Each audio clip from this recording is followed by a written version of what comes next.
真正的自我。现在，我们要把注意力转向对人自身的研究，不再研究意识的载体，而是研究意识对它们的作用。不再去关注这些身体，而是关注在这些载具当中发挥作用的实体。这里所指的人，是一个连续的个体，他经历了一世又一次的转世，来到这些载具之中，然后又离开它们，这样一直重复地进行着。他在漫长的岁月中慢慢发展，通过收集和整理体验，获得成长。它存在于上一章里我们提到的高等心智层当中，这个人会成为我们研究的对象。现在我们来研究它在我们熟悉的3个层面上的运作：物质层、星光层和心智层。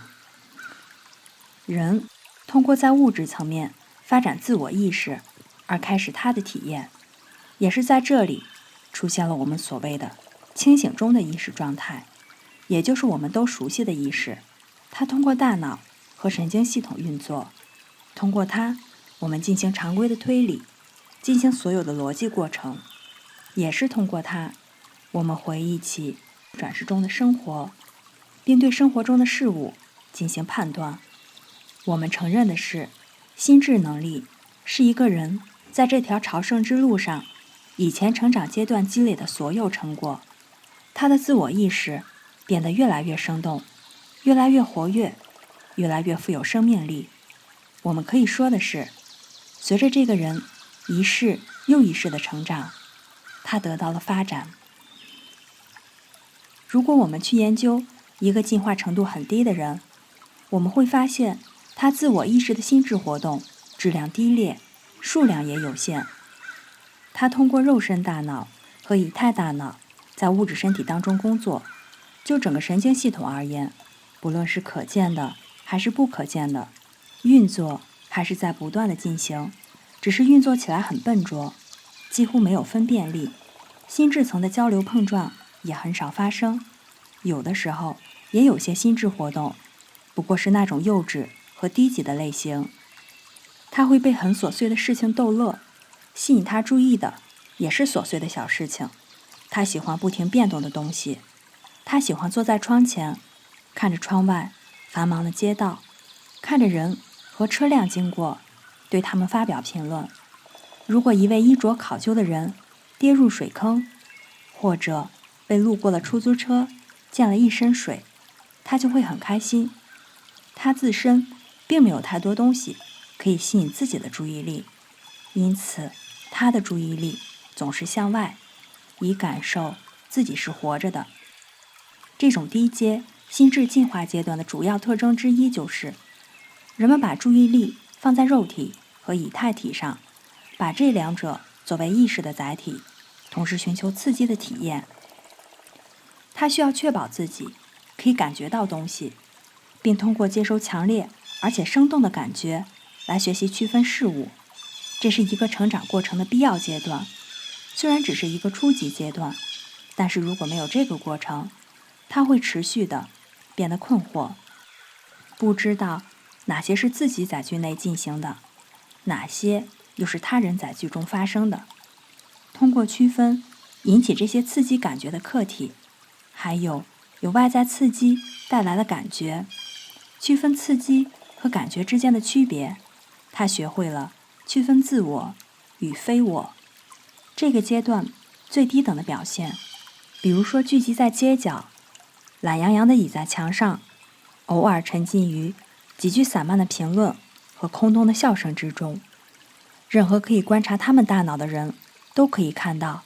他们从过路的客体当中获得了一些模糊的印象，这些印象与其他类似的印象之间连接也很弱。这些印象就像是一堆鹅卵石，而不是精心拼叠起来的艺术品。在研究物质大脑和以太大脑如何成为意识的载体时，我们要回到自我发展的早期。这个阶段可以在我们周围的那些低等动物身上观察到。外部物体产生印象的震动在大脑当中建立，通过它传至星光体。意识先产生感觉的觉知，然后把这感觉与引起感觉的物体连接起来。这种连接是心智层的活动，是一种感知。当感知开始的时候，意识使用物质和以太大脑作为自己的载体，通过使用这些载体来收集外部世界的知识。我们人类早已度过了这个阶段，但是当意识重新转世，使用一个新的大脑时，如护士所说，孩子开始有了注意力，也就是说，外在物体可以对这新的外壳载体产生印象，从而让内在升起一种感觉，因此注意到了这个物体，或者说感知到了它。过了一段时间，就不需要对实际物体进行感知了。这个物体的照片可以呈现给意识，意识会发现自己可以回忆起该物体的样子，这就不是有感官感受的印象了。这种记忆的觉知是一种想法，一个概念，一个心智层的图像，这些构成了意识从外部世界收集信息的储藏。基于这些储存着的信息，意识开始工作。这个活动的第一阶段是想法的重新整理，这是对它们进行初步推理的过程。通过比较不同的想法，意识开始推理，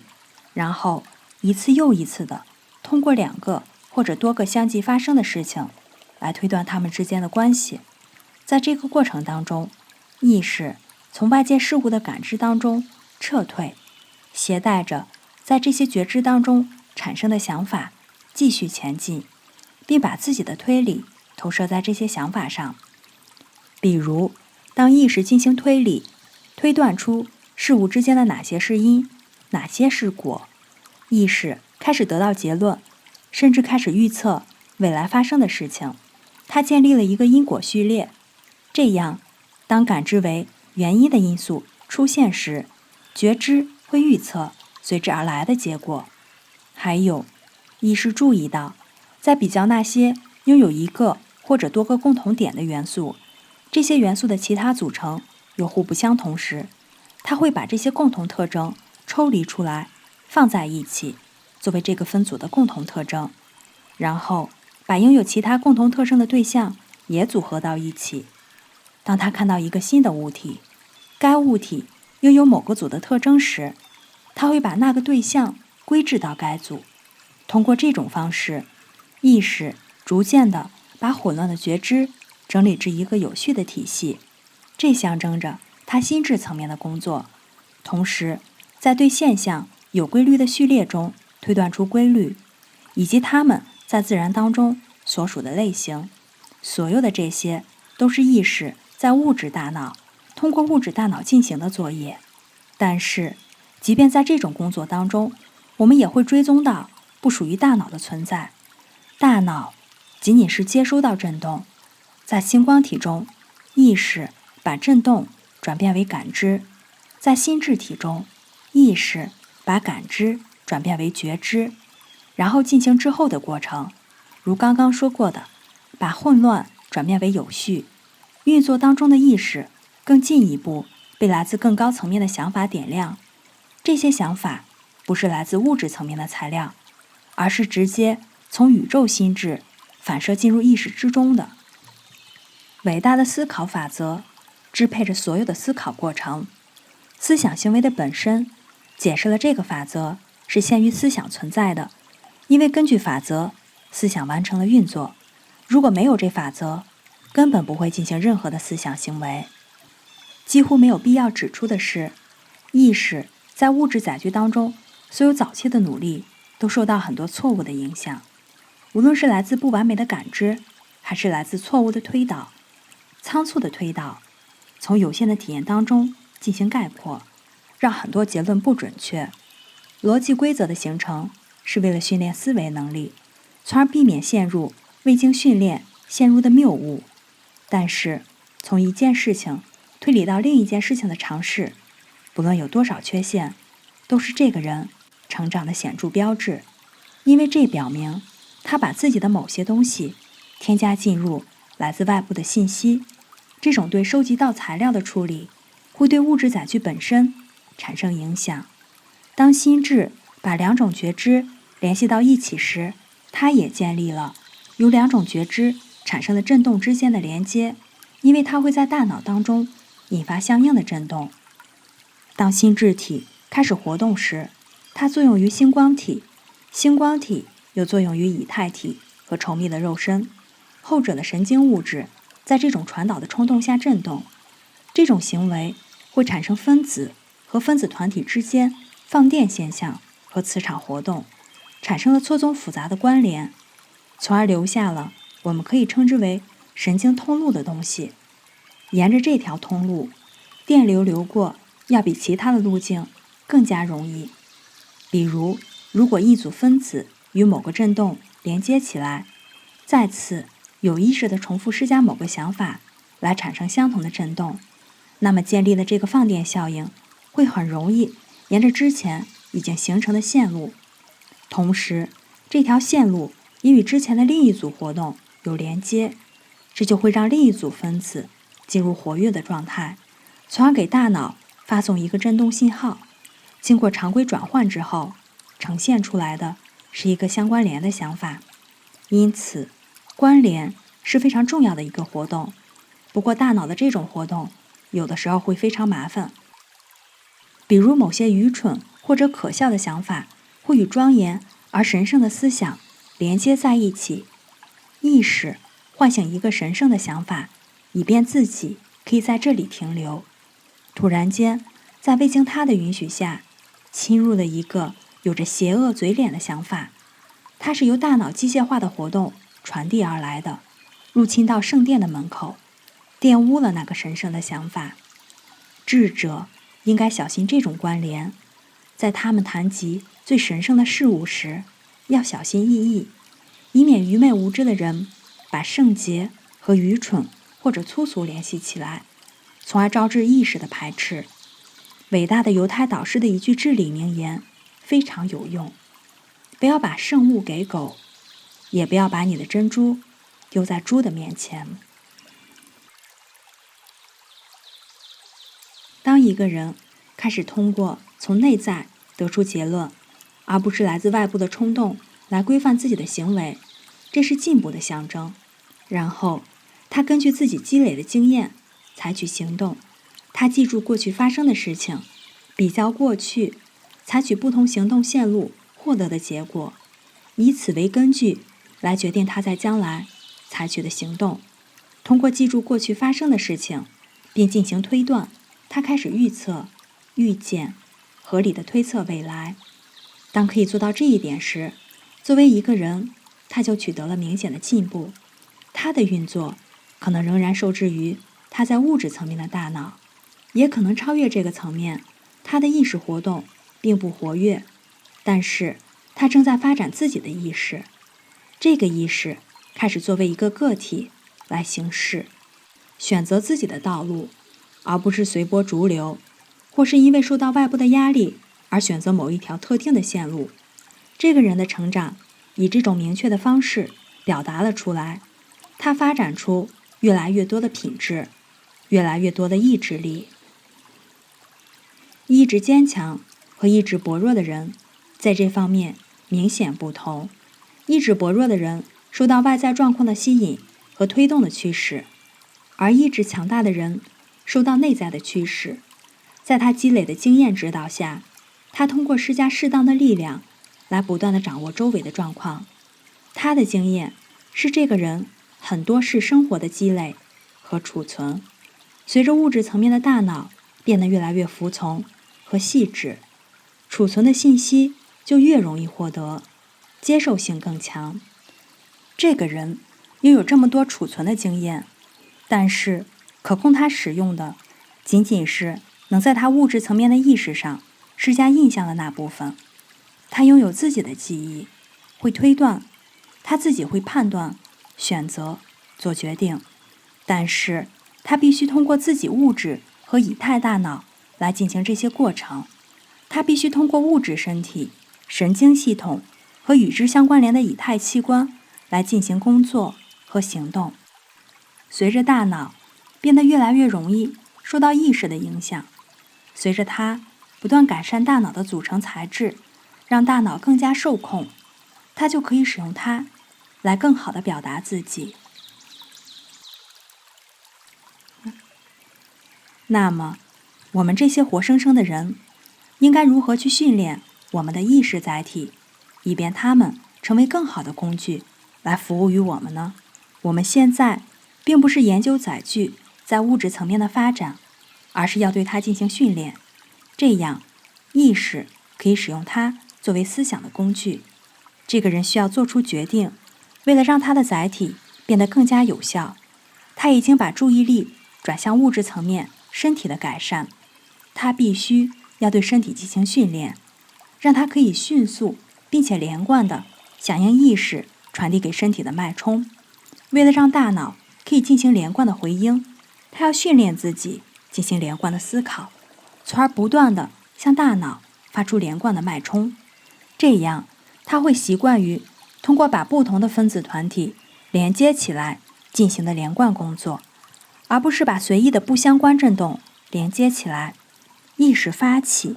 大脑仅仅是进行回应，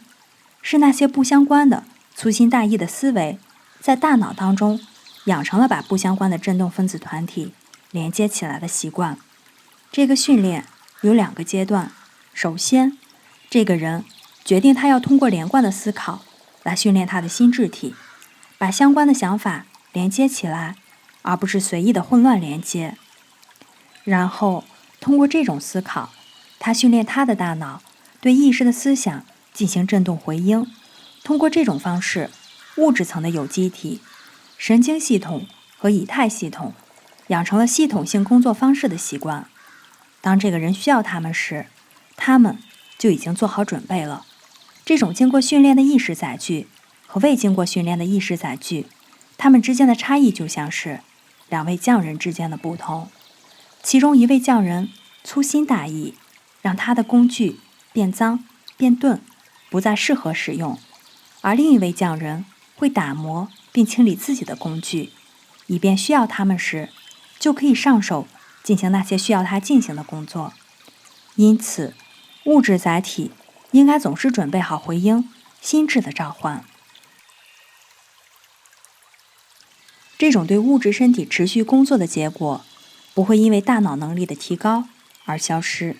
因为每一个发送到物质身体的冲动都必须经过星光体，会对星光体产生影响。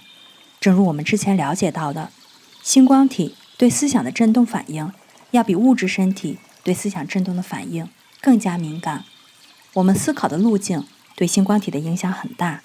在思想之下，星光体呈现出一个明确的轮廓，一个良好的构成状况。这些已经探讨过了。当一个人学会主导他的大脑，当他学会了专注，当他可以根据自己喜欢的方式进行思考，当他可以在自己想思考的时候进行思考，那么他梦境中的生活就会发生对应的提升。如果他清醒时可以意识到这部分的话，他的梦境会更加的生动、持久、合理化，甚至还会带来启发。这意味着，这个人可以开始在他意识的第2个载具当中发挥作用。星光体也正在进入意识的第2个领域，在星光层作为可以远离物质身体的载具进行运作。让我们来探讨一下2个完全清醒的人之间的区别，比如他们在物质载体当中运作的区别。其中一个人无意识地使用星光体作为心智和大脑之间的桥梁，而另一位则是有意识地把星光体作为载具使用。第一个人可以看到的领域是物质领域，非常有限，他的星光体还不是有效的意识载具。第2个人则可以使用星光层的视力，不再受制于物质层面，他可以看透所有的物质身体，他可以看到前面和后面、墙壁以及其他肉眼不透明的物质，对他来说就像玻璃一样透明。他可以看到星光层不同的颜色和形态，以及能量场、元素体等等。如果他去音乐会，随着音乐的响起，他会看到绚烂的色彩交织着；若是去讲座，他会看到演讲者的想法处于不同的颜色和形态之中。因此，要比仅仅听他演讲的人更能获得完整的信息。那些以符号作为文字的思想，也会以色彩和音乐的形态出现，披着星光层的外衣，在人们的星光体上留下印象。若是星光体完全的觉醒，它会接收并记录下所有这些额外的印象。很多人会发现，如果他们仔细检查的话，确实可以从演讲者那里获得比单纯文字传达的更多东西，即便是他们在倾听的时候可能没有意识到这一点。很多人在他们记忆中找到的要多于演讲者说过的话。有的时候，某个想法会延伸出善意的暗示，就像是围绕着那些说过的话，有什么东西升腾起来，让它们的意义远远超过了耳朵听到词汇的含义。这种体验意味着星光体正在发展，随着人把注意力放在自己的想法上，并无意识地使用星光体，星光体就会成长，而且会变得越来越整合。那些在睡眠当中无意识的人们，要么是由于星光体发育不健全，要么是星光体和物质大脑之间尚未建立有意识的连接。当一个人处于清醒的意识之中时，他使用自己的星光体，通过星光体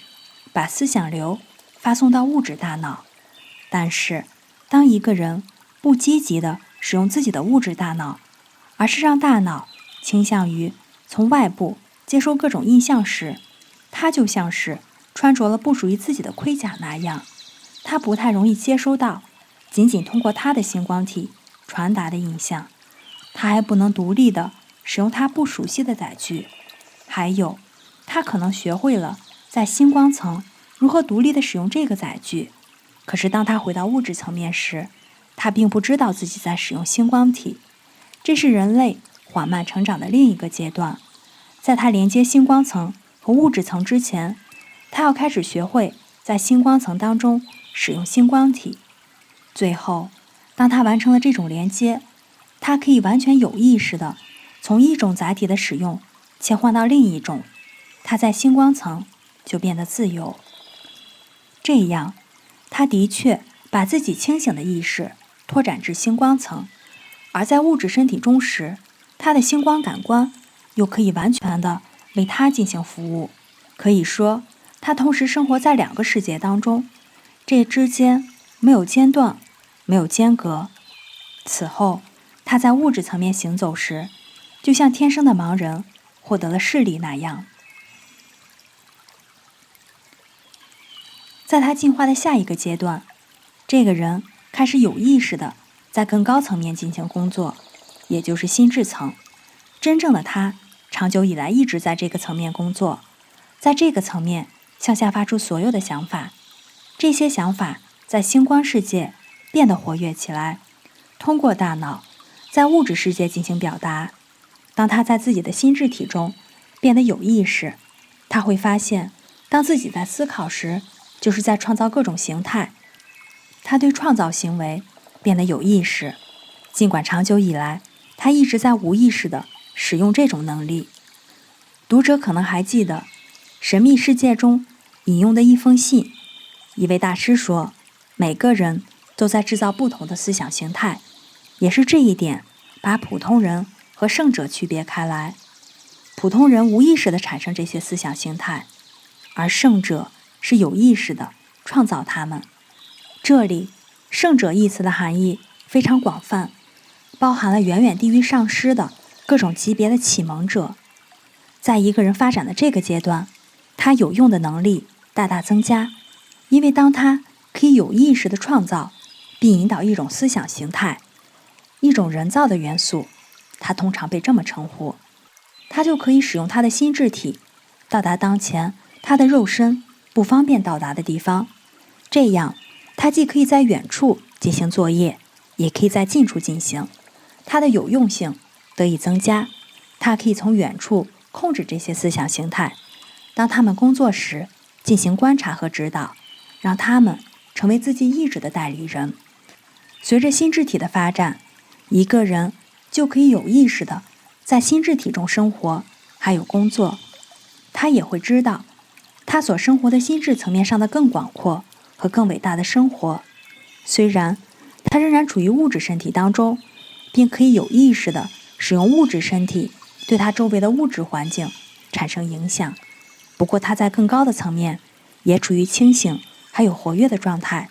他也不需要为了使用这些更高的能力而让物质身体进入睡眠。他习惯性地使用心智感官，通过它来接收心智层面的各种印象，这样他就可以感知到其他人所有的心智活动，就像他可以感知到他们的身体动作一样。当一个人发展到这个阶段，与大众相比，一个相对较高的层次，不过与他自己想要达成的状态相比，仍然处于较低的阶段，他就会在这第三个载具，也就是心智体中有意识的活动，追踪他在其中做的一切，并体验他的力量还有限制。当然，他也必须学会区分他使用的载具和真正的自己之间的区别。然后他会感觉到人格自我的虚幻，感觉到心智体自我的虚幻，他们都不是真正的自我。他会有意识地把自己认同为居住在更高身体中的个体，也就是居住在更高心智层面、高等心智世界当中的因果体。他会发现，真正的自己可以从心智体当中抽离出来，把它留在下面，然后上升到更高的层面，仍然保持自我的存在。接下来，他就会知道，他体验过的很多生命，其实只是一种生命的表达。他自己，这个活生生的人，尽管经历了那么多，仍然是他真正的自己。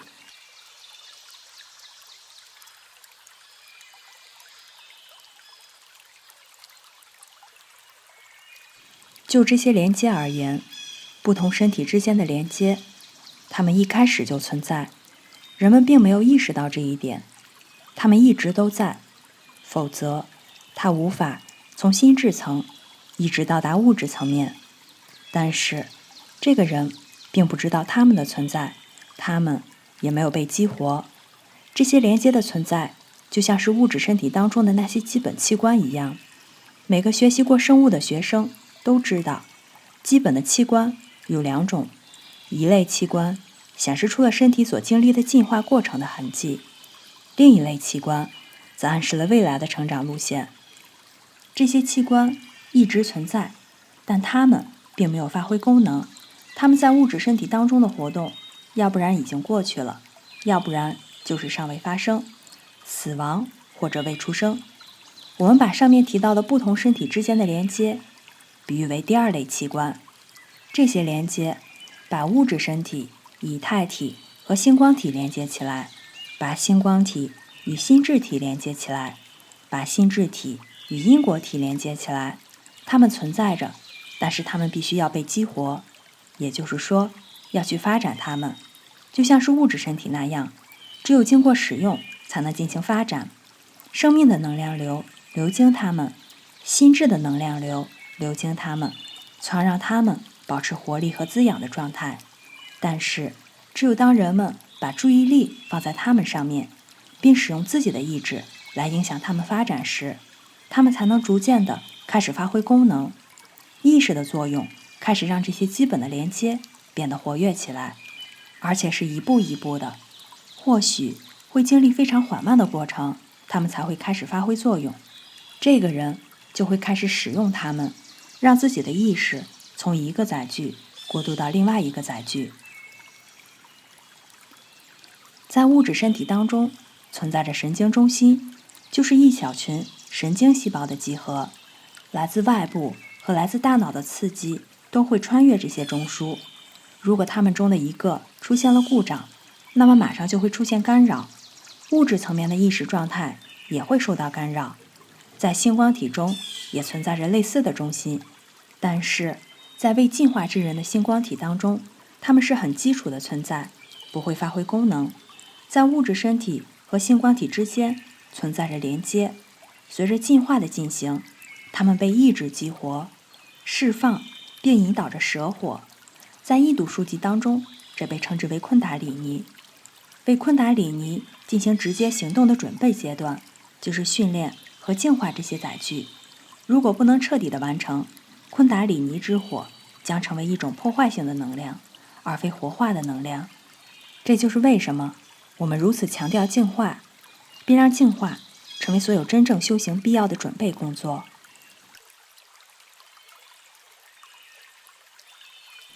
当一个人让自己变得适合去安全地接受激活这些连接的帮助时，这样的帮助就会自然而然地从那些一直在寻找机会帮助真诚而无私的求道者那里来到这个人的身边。然后有一天，这个人会发现自己在清醒的意识当中从物质身体溜出，而且在意识上没有任何的中断。他发现自己变得自由。当这种情况发生几次之后，从一个载具过渡到另一个载具的过程变得简单而且熟悉。当在睡眠之中，星光体离开物质身体时，会有一段短暂的无意识状态。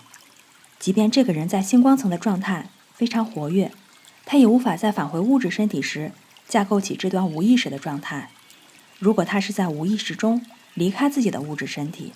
那么很有可能他也是在无意识中回到物质身体。在星光层活动的时候，或许会体验完整而且生动的意识，然而在物质大脑当中存在的可能是一段完全的空白。但是如果这个人是在清醒的意识当中离开物质身体，不同载具之间的连接得到发展，并且展示出功能性的活动，他就可以架构起意识的鸿沟。对他来说，鸿沟不再存在，他的意识可以迅速地从一个层面转移到另外一个层面。在不同的层面之中，他仍然知道真正的自己保持不变。物质身体越是被训练的可以响应来自心智体的震动，白天与夜晚之间的意识鸿沟也就可以更好地架构起来。大脑也越来越成为这个人顺从的工具，在他意志的推动下进行着活动，就像是一匹训练有素的马对最轻微的手势或者触碰进行回应那样。星光层的世界对整合好意识两个较低载体的人开放着，那里所有的可能性，所有更广泛的力量，进行服务和提供帮助的更大机会都会提供给他。随之而来的就是帮助那些受难者的喜悦。这些人虽然可以感到宽慰，但是对于这种提供的帮助是无意识的。他把疗愈的香膏涂抹在他们伤口上，伤口会自行愈合。他移除了沉重地压在他们疼痛肩膀上的重担，让肩膀奇迹般的轻盈起来。要架构生命与生命之间的鸿沟，还需要更多。可以日夜不间断地携带记忆，仅仅意味着星光体可以完美的运作。星光层和物质层之间的连接处于充分的工作状态。如果一个人要跨越生命与生命之间的鸿沟，他必须去做的不仅仅是在星光体当中全意识的运作，也不仅仅是在心智层中有意识的开始运作。因为心智体是由心智世界较低层面的材料所组成的，转世也不是从这些层面开始的。心智体会在适当的时候瓦解，就像星光体和物质身体载具一样，它也不能携带任何东西继续穿越到更高的层面。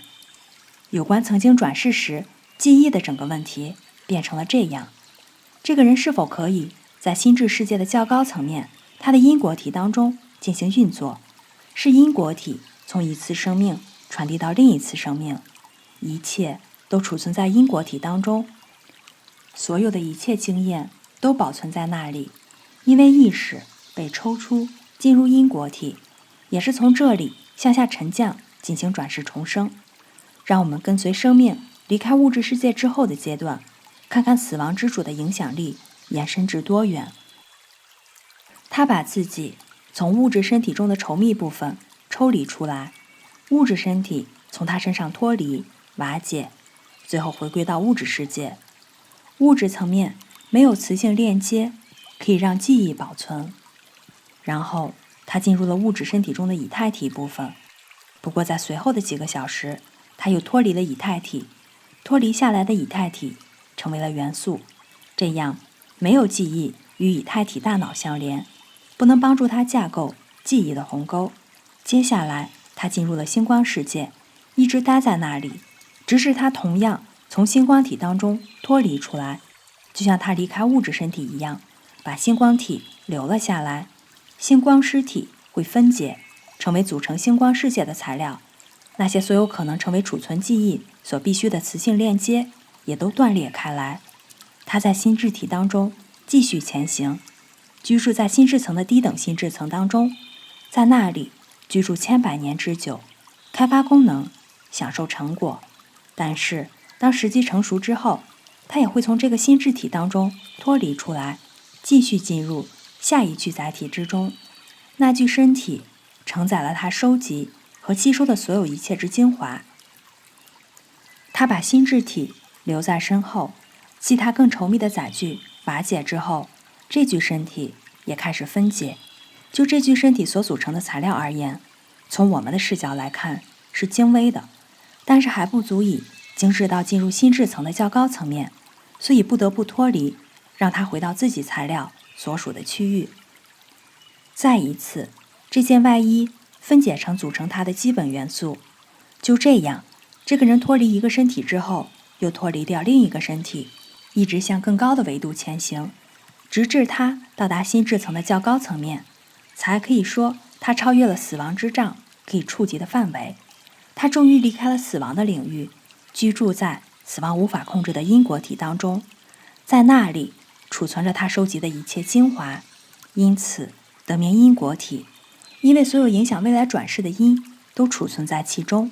然后他必须在心智层的较高层面，在他的因果体当中以全意识的方式进行运作，然后他才可以携带记忆跨越死亡的鸿沟。一个未进化的灵魂若是进入这种崇高的领域，无法保持意识，他进入这里携带着所有特质的萌芽，有一种触碰感，有一种拥抱过去和未来意识的显现。眩晕的灵魂向下沉降，进入转世重生。他携带着因果体中的萌芽，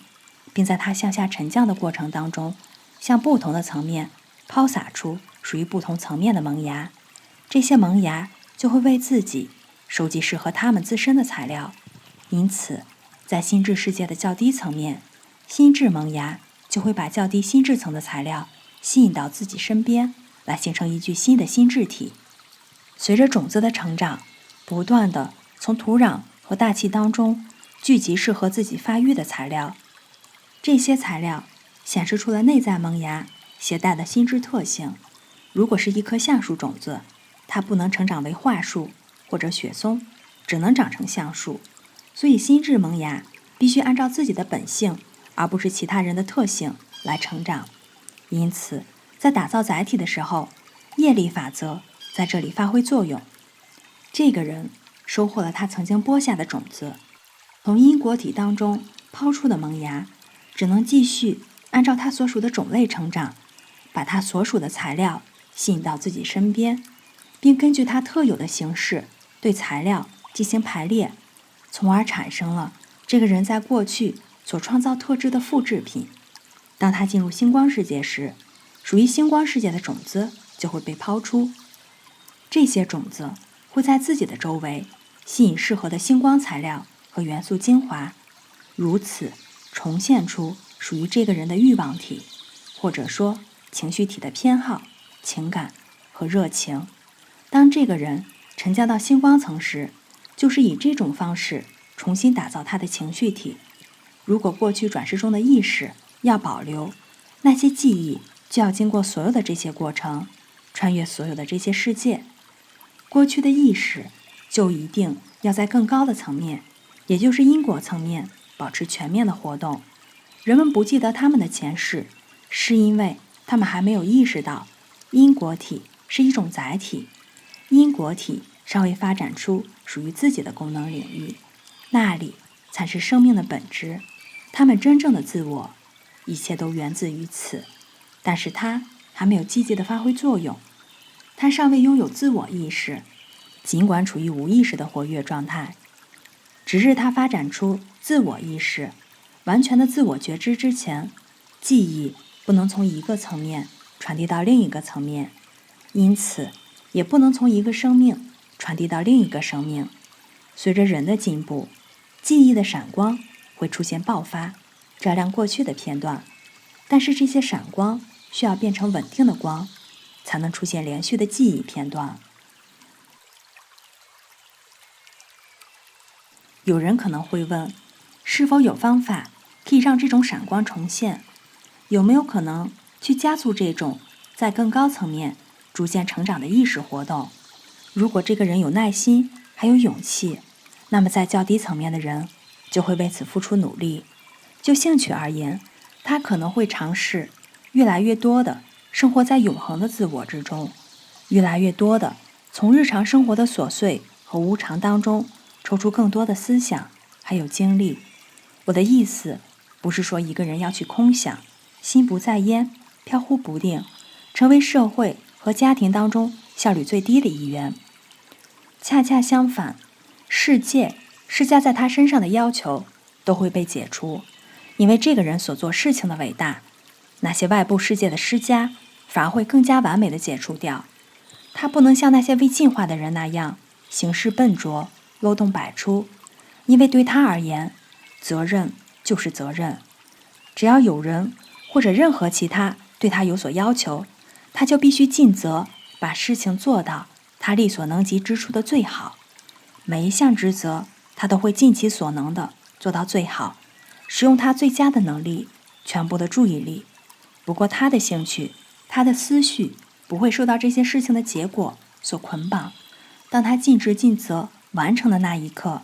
他的思绪又会飞回到永恒的生命之中。这种力量会以向上的方式发展，上升到更高的层面。他会开始居住在那里，并且以那里的标准来衡量世俗生活中所示的真正价值。随着他持续的这样做，并以更高和抽象的思维来训练自己，他就会开始激活意识中的更高连接，并把他自己真正的意识带入到较低层面的生活中。不论这个人在哪个层面发挥作用，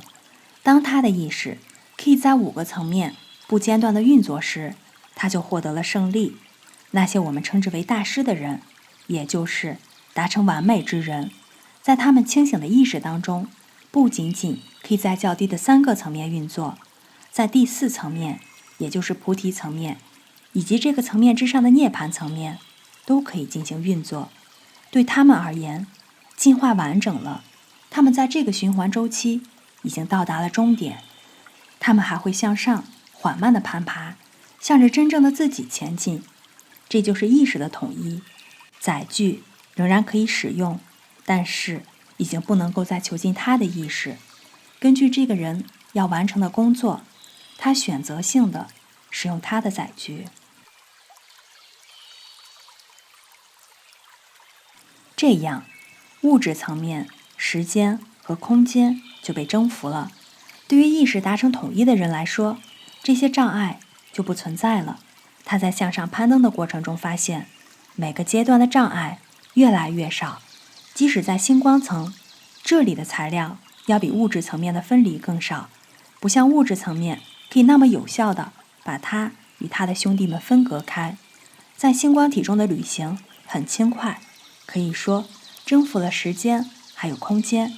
因为虽然这个人知道他正在穿越时空，但是他的速度如此之快，以至于失去了把朋友之间分开的能力。即便这是他第一次征服，也超越了物质层面的距离。当他上升到心智世界时，他发现了自己的另一种力量。当他想到一个地方时，他就在那里；当他想到一个朋友时，这位朋友就站在他的面前。即便是在这第三层面，意识也超越了物质、空间和时间的障碍，可以根据自己的意志出现在任何的地方。当把注意力转向它们时，所见之物一目了然，所听到的一切成为了一种单一的印象。较低世界中所熟知的空间、物质和时间都不存在了，在永恒的当下，次序也不复存在。随着他进入越来越高的层面，意识中的障碍也消失了。他知道自己与其他有意识的存有是一体的，他可以按照他们的思考方式去进行思考，感受他们的感受，知晓他们所知。他也可以暂时的让他们的局限成为自己的，以便他可以准确地理解他们在想什么，同时还保持自己的意识觉知。他可以使用自己广博的知识来帮助那些狭隘而且受限的思想，把自己短暂地认同为这些想法，以便柔和地拓展其范围。当他不再感觉自己与他人是分离的时候，他就在自然界中承担起新的功能。他意识到真正的自我是一切当中合一的存在，并从合一的层面向下发送能量。即便是进化较为低等的动物，它也可以感受到它们存在的世界，从而可以准确地给予它们需要的帮助，并为它们盲目的探索提供支持。因此，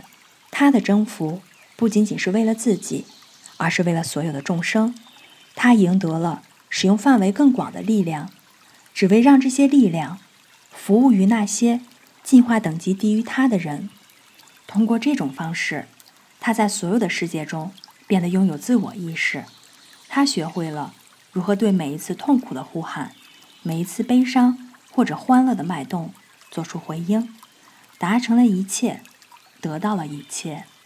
大师是没有更多可以让他学习的人。这里的意思不是现今所有可能的知识都在他的意识之中了，而是就他当前进化阶段而言，没有什么对他来说是隐藏的。当他把注意力放在一件事物上时，所有的一切他都拥有着全然的觉知。在所有一切都存在的这个进化周期当中，所有有生命的一切，没有什么是他不能理解的。正因如此，也没有什么是他不能帮助的。那就是人类的终极胜利。如果我们达成的这一切是为了在较低层面的狭隘小我，那么我所说的这一切将毫无价值，没有意义。我的读者，如果这些带领最终会让你到达一个孤独的顶峰，这一路还要让你受苦受罪，那么我所有试图带领你走向更高层面的步伐将会失去价值。相反的，我是要带领你到达所有事物的核心，在那里，所有的一切都是一体的。大师的意识向他发送的所有方向延伸出去，根据他的指导进行理解和吸收。大师知道他想要知道的所有一切，这一切都是为了可以让他提供完美的帮助。没有什么是他感觉不到的，没有什么是他不能培养的，没有什么是他不能强化的，没有什么是他不能帮助进化的。对他来说，整个世界是一个进化中的整体，他所在的位置就是帮助进化的助手。他可以在所有的过程当中保持自我意识，并提供所需要的帮助。他帮助元素王国向物质层面进化，每一种元素都以他们自己的方式进行。他帮助矿物、植物、动物和人类王国的进化。他像帮助自己一样去帮助他们，因为他生命的荣耀在于所有的一切都是他自己的，同时他还可以帮助一切，在帮助的过程当中达成自我意识的实现。随着人类的发展，这些神秘的内容会逐渐的揭示，意识会进行拓展，去拥抱越来越多，同时变得更加生动而且有活力，并且不会失去对自我的认知。当一个点拓展成球体，球体同时发现自己就是那个点，每一个点包含所有的一切，并知道自己与其他每个点都是一体的，会发现外在仅仅是内在的投射，真正的实相是那合一的生命，外在的差异会成为被克服的幻象。